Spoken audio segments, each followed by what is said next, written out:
evening, Mr. Mandrake. Good evening, steward.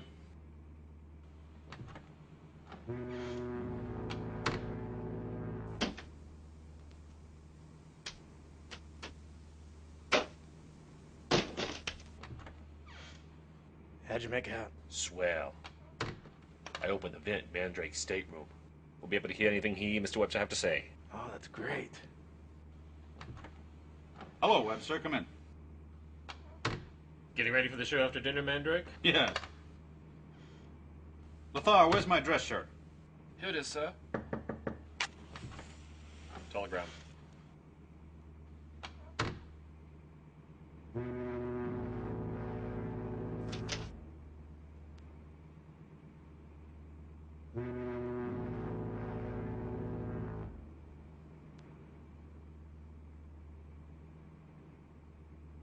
What's the matter? Bad news? Read that. It's from Professor Houston's daughter. Houston, the Radium Authority? Yes. Houston has been perfecting a machine to create radium energy. You know how vital radium is for medical use? This machine, when completed, will do all radium does and more. Just as effective and lots easier to handle. How nearly finished is it? Only Professor Houston knows. Because of that, I'm worried about this message. Before I met you in Shanghai, I had been in Tibet. Yes, I remember you said something in Shanghai about being on a mission. That what took you to Tibet? Yes. Ever hear of platinite? Why, of course. Platinite's the hardest substance known. An old lama in Tibet told me a formula for mixing platinite with steel to make a supermetal. Professor Houston needs it to make his machine. Platinite's as rare as radium. Where can you find it? Actually, it's only part of it. I've looked all over the world for it. Now I've discovered that it can be found in only one spot in the United States. Yeah, but where? Will you let that remain a secret for the time being? Whatever you say. But I still can't understand why Houston would be endangered.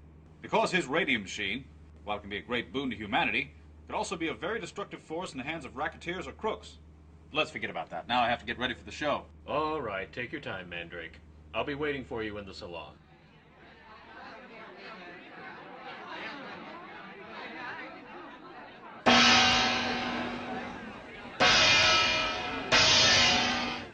Ladies and gentlemen, may I have your attention, please? Our voyage from the Orient ends tomorrow evening. Captain and the crew hope you've all had an enjoyable cruise. Climax the festivities, I introduce our distinguished fellow passenger, Mandrake the Magician.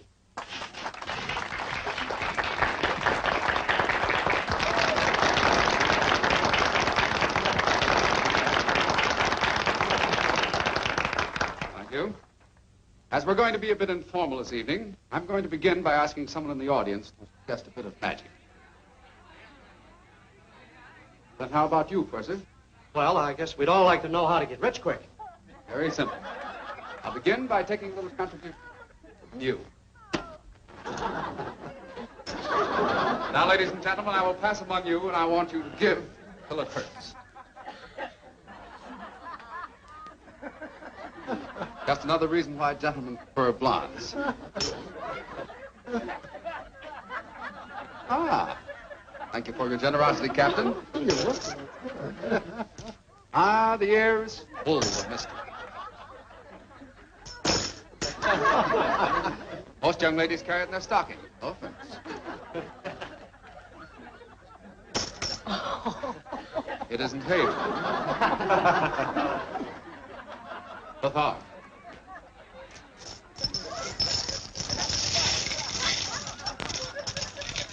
The King's ransom, ladies and gentlemen.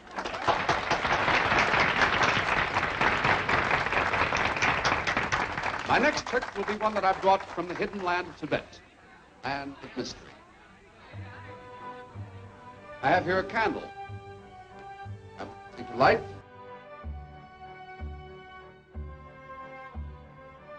Be careful not to burn the candle at both ends. Here's a tube. Any of you care to inspect it? There's nothing in it. You're quite satisfied there's nothing in it? All right. Proceed to put the tube over the candle very carefully so as not to put out the flame. Ah, what have we here? My favorite flowers. Ladies and gentlemen, I want you to be very careful. Keep one eye on the candle, one eye on the flower. Watch carefully. 1, 2, 3.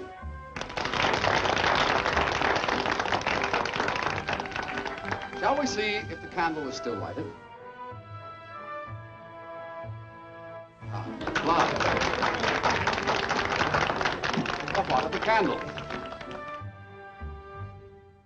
Candle.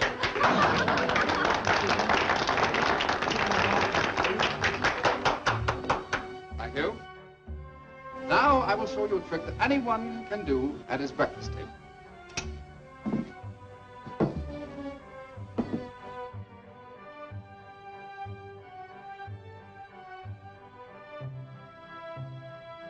It's all very simple. As you can see, there is nothing in the teacup. I assure you, ladies and gentlemen, that these are ordinary teacups that I got from the dining room steward. These little balls are the handiest things I could find around here.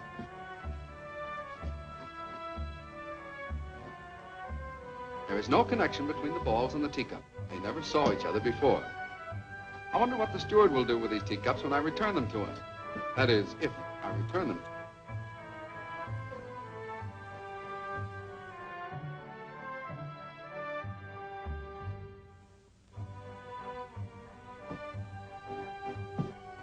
Now, ladies and gentlemen, if you will watch very closely, I am positive that you will agree with me that the hand is quicker than the eye. As I said before, the hand is faster than the eye.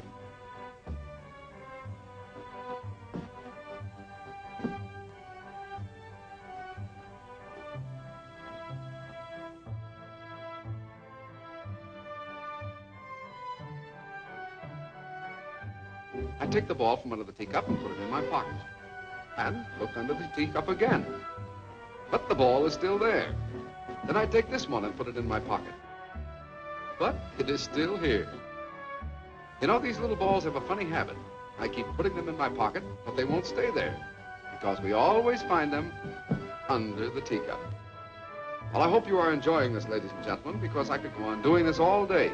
And I know that if you'll watch very closely, you'll see what happens to the little balls. It's funny where they come from, and I hope funnier to see them go. Thank you. My next trick will be this. I will allow myself to be bound hand and foot, and then locked in this cabinet.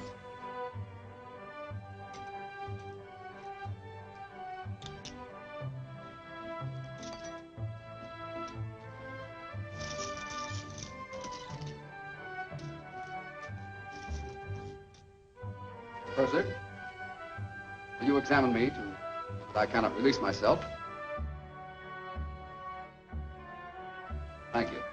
Now, ladies and gentlemen, after my assistant has locked me in the cabinet, I want you to keep your eyes very carefully on the cabinet.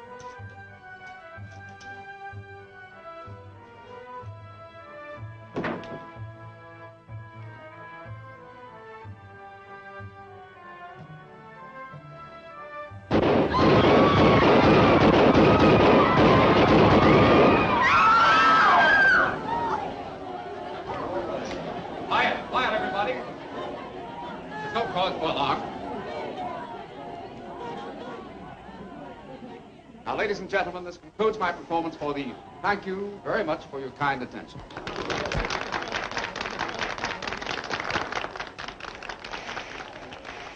But, Master, who? Smile, Lothar, smile. Make believe it's part of the act. Hey, what's going on?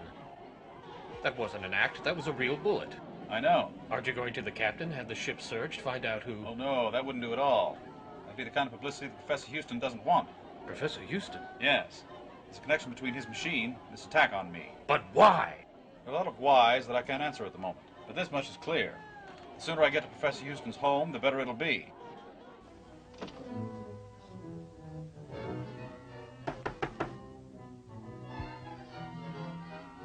Just a minute. Who is it? It's Betty, Dad. All right.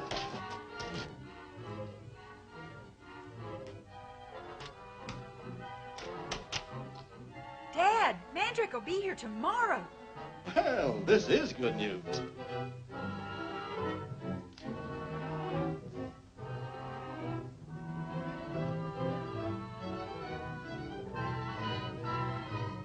I wonder if Mandrake found out about... About what? Something connected with the work I've been doing.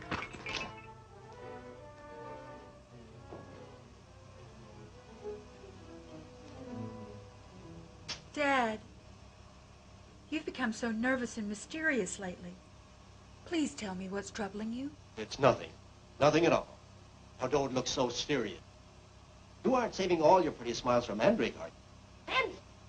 Is Mandrake coming back, Dad? Yes, Tommy. He'll be here tomorrow afternoon. Look, Sid, you said you'd buy me a magic outfit so I could surprise Mandrake. I'll buy it for you tomorrow, Tommy. Now that that's settled, suppose you two clear out and let me get to work. Tommy!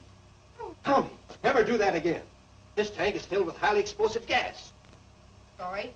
I didn't know, Dad. That's good night. Good night, Dad. Good night, Dad. Don't work so hard. I won't. Good night. Betty, why do I have to wait till tomorrow to get my magic kit? Oh, well, I suppose I won't get any rest unless I get it for you tonight. So come on. Swell.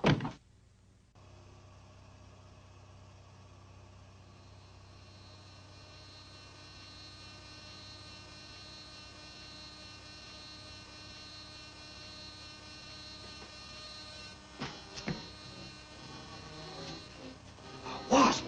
Yes, Professor Houston, the Wasp. Keep up the good work on your machine and complete it. Complete it for me.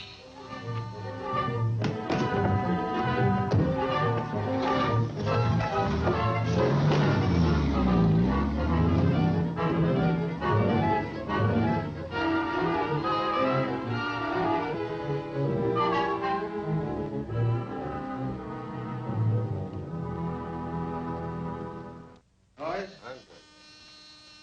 It's the Wasp.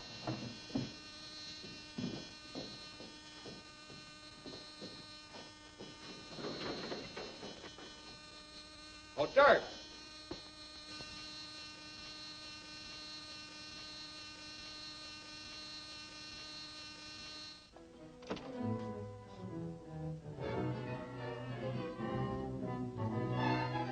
I've just finished talking with Professor Houston. The moment you will leave Houston alone. You will next meet Mandrake, who is flying his own plane. He will land at Highland Airfield tomorrow afternoon.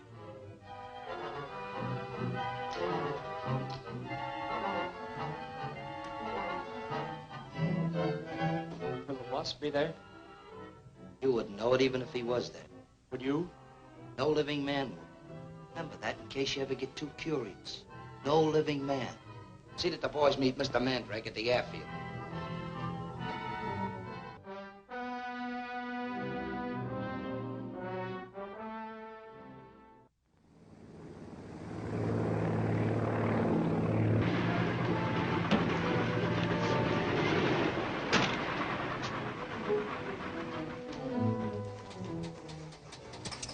There's Mandrake now.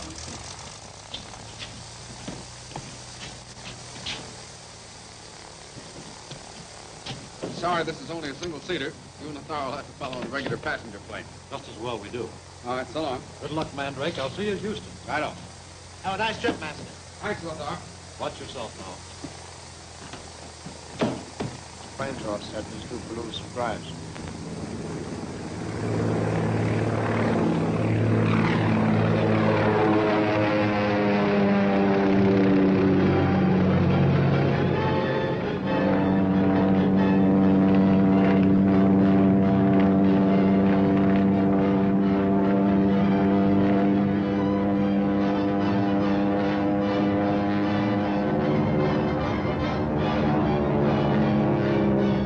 Mandrake's having a little bit of trouble. That aileron ought to tear loose any minute.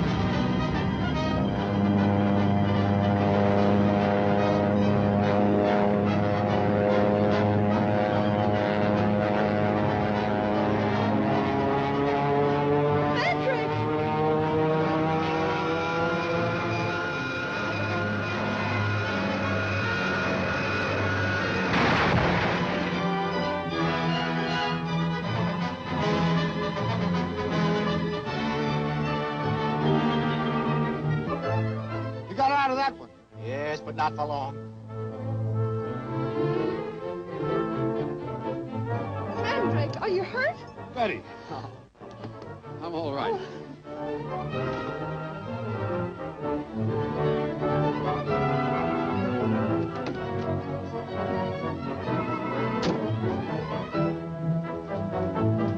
We have to get to your home right away. Come on. Where to? We're going to tail his car. He's heading for Houston's home.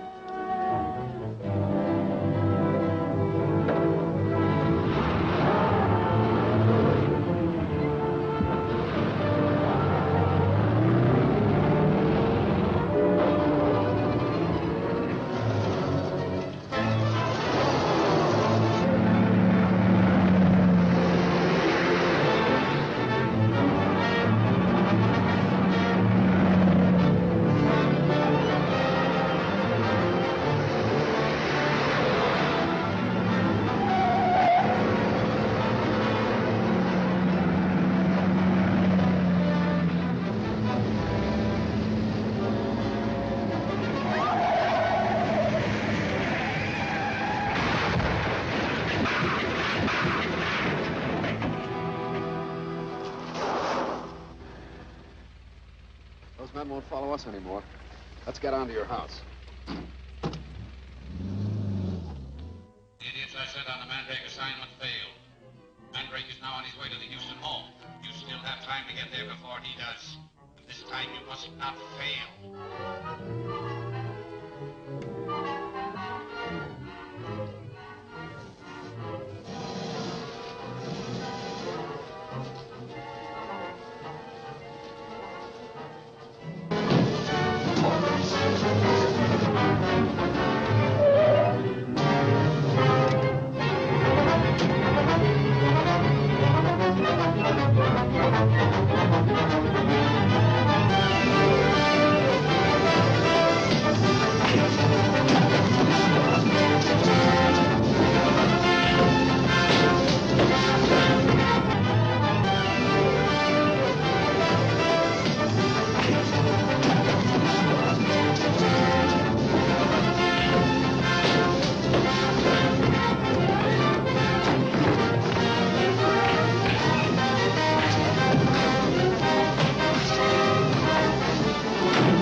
I can do for you, Mr. Houston? I guess not. It's just a bruise.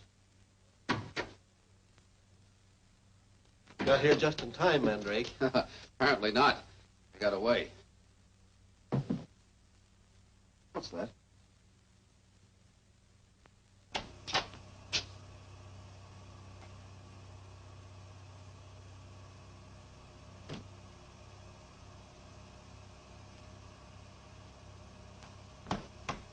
Come on.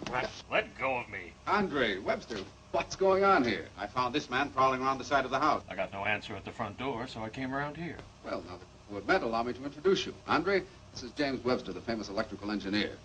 My old friend, Dr. Andre Bennett. How do you do? How do you do? You must admit you did look suspicious. Maybe I did. Just what were you doing on this side of the house? I saw you as I drove up, and I came over to investigate. All very natural. I met Webster in the Orient and called back here to supervise a big construction project. Come on in, gentlemen.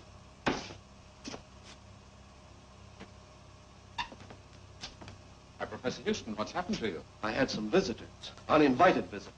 And if it hadn't been for Mandrake's arrival... Oh, pardon me. I'd like to have you meet a friend of mine, Mr. Webster. Betty Houston and Professor Houston. Miss Houston, Professor, sorry about your injury. An attack, you say? Yes. 2 men. Undoubtedly sent here by the Wasp. He was here himself, earlier. The Wasp here? Yes. His image appeared at 3 different places on the walls and windows. 3 different places? That's an old magical trick. The Wasp is undoubtedly a living reality, a real person. The images are only projections from a searchlight with the image painted on the lens. The Wasp, eh? Seems to be a very daring person. Shouldn't be surprised at these happenings. And remember, I told you we were confronting a well-organized ring, dangerous and determined to get control of Professor Houston's radium energy machine. That's true. And anything I tell you about my machine is all very confidential and must be kept that way. I started out to produce radium energy that succeeded beyond my wildest hopes. Then the machine is a success. Yes, so much so that I'm worried. But I don't understand. You're afraid of your own invention. Yes. You see, in creating a machine of such tremendous power, I invented a possible source of deadly evil. How can that be? Radium itself, while it can cure, can do great harm if wrongly handled. My machine has many times the force of radium. It can be made to concentrate that force on any point desired, on the same principle as airwaves. Let me just demonstrate it for you. Mandrake, if it's true, this is amazing. Looks very complicated, doesn't it? If it only can retain that power. I have to wear these as protection against burns, just as you do in X-ray work. Oh, yeah. I direct its force on that old steel cabinet thing. Now stand back while I turn on the power.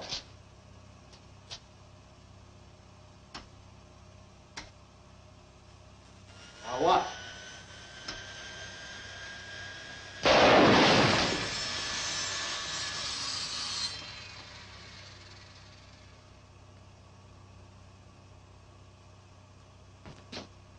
Perfect destruction.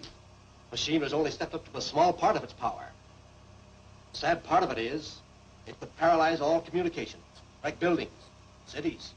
In spite of the attacks that have been made on both of us because of this machine, you must carry on with it because it's so necessary to humanity. By all means, Professor, carry on with it. The world needs this machine. Would you demonstrate it tomorrow night for the doctors of my clinic? Well, as a fellow scientist, I couldn't possibly refuse such a thing. Thank you, Professor. Don't trust this man, Webster. Yes, I'm counting on him to help us with the platinite formula. He's a wizard with metals. You had me a bit worried. After all, I didn't want to divulge the secrets of the machine too openly. You don't have to worry about Webster. I'm sure he's reliable.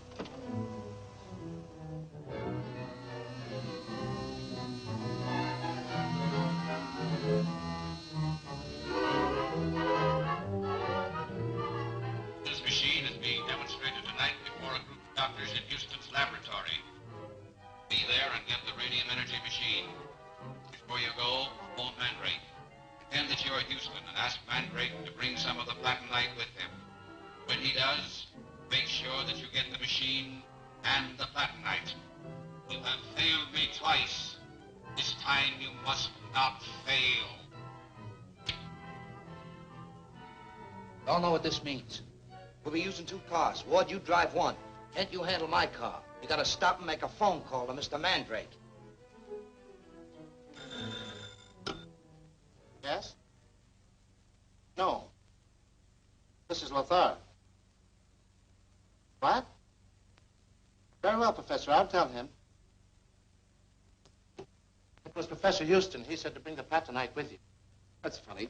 Houston knows I haven't any platinite. Why'd he ask you to bring it? He didn't. The call came from someone else. Someone who knows about platinite and thinks I have it. What do they want with it? I don't know. It is essential to Houston's machine. I have it. Someone is figuring on getting that machine, undoubtedly tonight. I have to get to Houston at once. You and Lothar follow as soon as you can.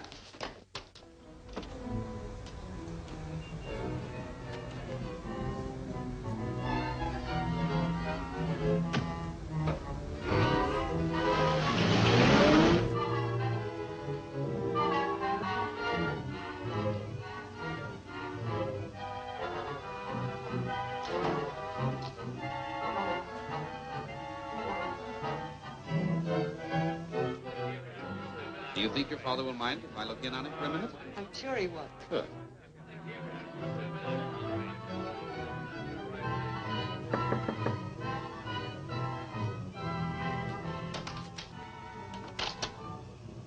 Almost ready, Professor? Just about. I'll notify my colleagues.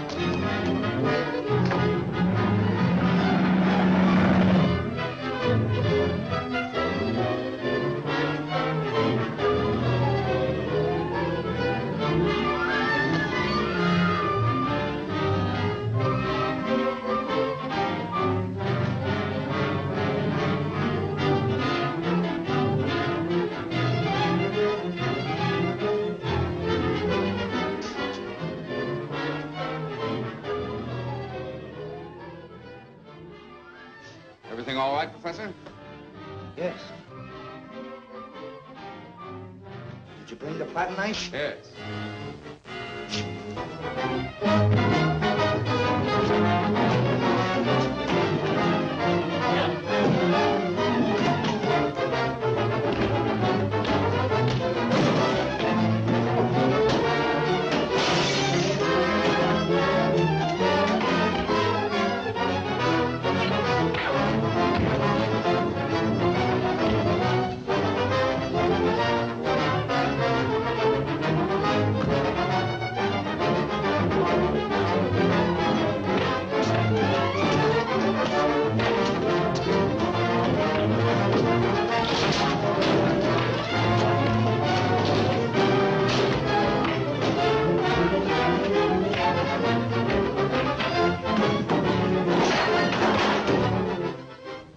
Good evening, gentlemen.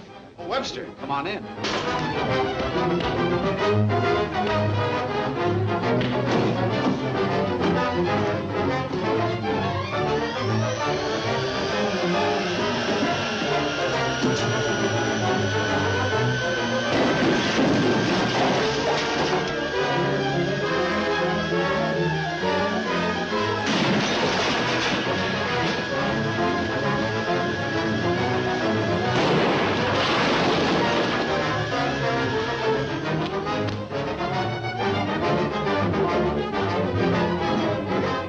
Mandrake, escaping a trap of the Wasp, is caught in the path of a rushing freight train. The Wasp orders his henchmen to destroy Mandrake. Mandrake and Betty are overpowered by henchmen of the Wasp in a fight for their lives. Will they escape?